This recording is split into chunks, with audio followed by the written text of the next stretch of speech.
welcome to the continuation part of When a Nigerian Man is Really in Love with You, part two on Home Truths, Nigeria. So, for those of you who are new here, I did a part one of this video. Just go and watch it. Where in the part one we looked at four, points or stages, just as you can see on your screen, to know when a Nigerian man is really in love with you. And I talked on the chasing or the wooing stage. Now, I made us understand that wooing stage involves two process: the showing of interest and also frequent communication. And like I said, frequent communication will lead to the topic we are going to talk on today, which is the knowing, or what I call the data stage. Now, what does it mean when I say knowing or data stage? This is just getting to know you. This comes with frequent communication, but as simple as it may sound, it's also very sensitive, and you need to be sensitive because you see, a lot of women get stuck in this knowing stage, while thinking they are in a progressive relationship. And this is why you need to be very, very sensitive. Now, the interesting thing about this stage is that this is where the Nigerian man starts collecting data by asking you information, and he starts analyzing the information, he converts it to data he's collected from you. Because during this frequent communication, the Nigerian man starts asking you certain questions, and then he starts getting to know you, now knowing you beyond your appearance. So in this process now, it doesn't matter how fit you look, how beautiful you are, it doesn't matter how good looking you are. This is like, now I need to know who is this lady. So basically, appearance doesn't count. Yeah. So this is where it starts wanting to know who are you, what you do, your family, religion, and other deep things.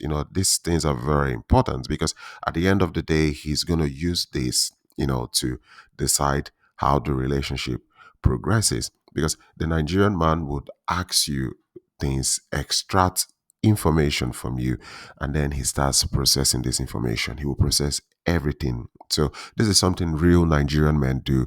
When they meet a lady and they really like and have good intention, they will get to this knowing and data stage. Now, compared to scammers, scammers may only stop at what you do and who you are.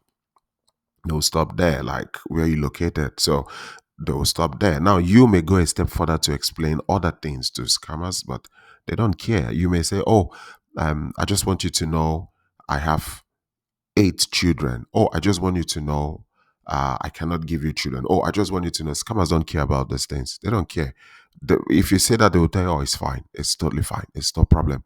We can adopt. We can do this. We can do that." Of course, they will give you this solution because for them, it is just about what they need. It's not about what you think. So you're taking it deeper. They're not taking it deeper. On the other hand, the real Nigerian men, when they get information from you, they will analyze it, like I said, process it, and they start thinking of everything you've told them. Now they go through each one thoroughly.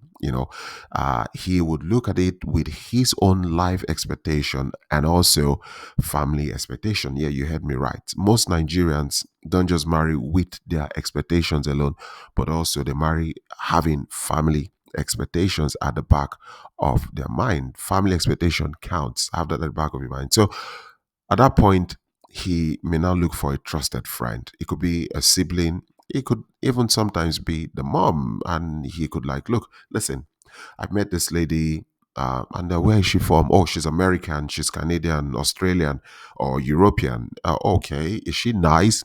She's nice. How old is she? She's 10 years older than me. 10 years? 10 years older. Can this one give you children?" That's the thing.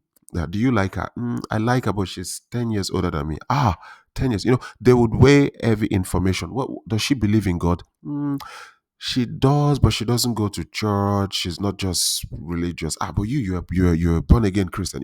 They will put every information you've presented to them. They will analyze it, and then they will make meaning out of it. Then at the end of the day, after pondering and more discussion, he uses this information and the data available to decide how to go further in that relationship. And in most cases, they come to two conclusions: either move to the next level with you, or play with your emotion. Now, a lot of them, if they see that, okay, things you've told them, they, of course, no one is perfect, but whatever you've told them, they are fine with it. There are things they can work with. They will move to the next level with you. And this is where gradually they start introducing you, to things which we'll get to later.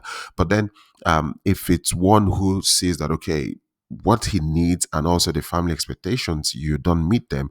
If he has the fear of God, if he's decent, he will just, gradually reduce communicating with you and then disappear from the scene. It's a sign that he's not interested. It's something you will pick. But if it's a son of the devil, he would look for how to play with your emotion. And this is where you get to that stage where it's like you meet a Nigerian man who truly likes you as you think, but you just can't get it why things are not working right. And the truth is, the man might be playing with your emotion because it's like you've told him everything, I've presented everything to you, but why are things not working well? So his decision is basically to play with your emotion, especially when he's son of the devil. So there are two signs to always give you a heads up that after everything, this dude is playing with your emotion. These two signs involves around money and time wastage. So the moment he decides, like, okay, I think I can benefit something from this lady. Yeah, even though I don't want to be with her. So he would play with your emotion.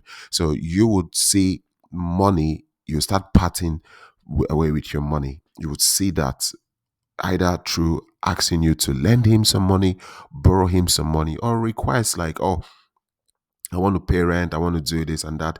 And you will find yourself spending money. And this ought not to be the case because you're not supposed to be in love and you spending money to take care of a man. This is not how it is. So the moment you find yourself doing this, this is a man who's decided to play with your emotion. Now, playing with your emotion would also lead to time wastage because at that point you're thinking that this guy is committed to you that he gives you this hope to the point that you even travel to meet him in person and his family in Nigeria. Because of these vibes you're giving, you feel like, okay, he's interested. But the truth is, from the information he's gotten about you, he doesn't want anything serious with you.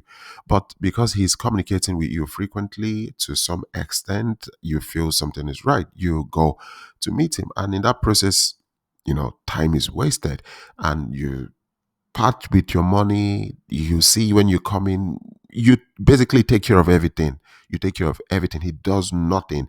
It's just like you come in to meet the Oracle of Delphi. So it's like you're going on a tourist this thing, not going to meet someone you plan to spend the rest of your life with. So once you see that you are in love and all of a sudden you're parting with your money, you're spending money being lent, borrow, buy me this, buy me that, and then you're wasting time. It's time for you to know that that's not a relationship. You should cut that relationship or end it and move out from that relationship because that Nigerian man doesn't like you. Now, the truth is, when that Nigerian man is truly interested with you and from this, the information is collected from you, he really wants to be with you, there are signs you look out for. One, he will not depend on you for his survival. A Nigerian man who really wants to be with you genuinely, who really loves you, will not depend on you for survival. Yes, even if he goes through difficulties, he could present it to you, but it's not going to like, oh, you have to pay my rent or you have to buy me this, buy me that. You could offer like, okay, why don't I help you pay your rent for this year, and then so that you don't these things you offer, you're not pressed on to do it. It's not like he's making requests. So there's a difference with making requests and you offering to do something for someone. Even at that, some of them may not take it. Another thing is, you will see he will be transparent. Now, not in hideous. You would know friends, family, location, what it does. Some will even go as far as showing you their income, And then the thing you should notice lastly is that you will not be rushed into, oh, when are you coming to Nigeria? Come and get married to me. Come, you will not be pressured into getting married to him because that's what a lot of you do. So, in a situation where you find yourself being pressured to come to Nigeria and get married to you, it's a sign you're in a visa marriage. I'll make a video on this visa marriage to point out signs you're in a visa marriage soon. But just have this at the back of your mind. These things are pointers to guide you. So this knowing stage will lead us to the next stage, and that talks about familiarity, which we'll talk on the next video. For now, guys, if you got a question, you can write me on hometruth86 at gmail.com. Like, share, subscribe. Home Truth Ninja. Peace out.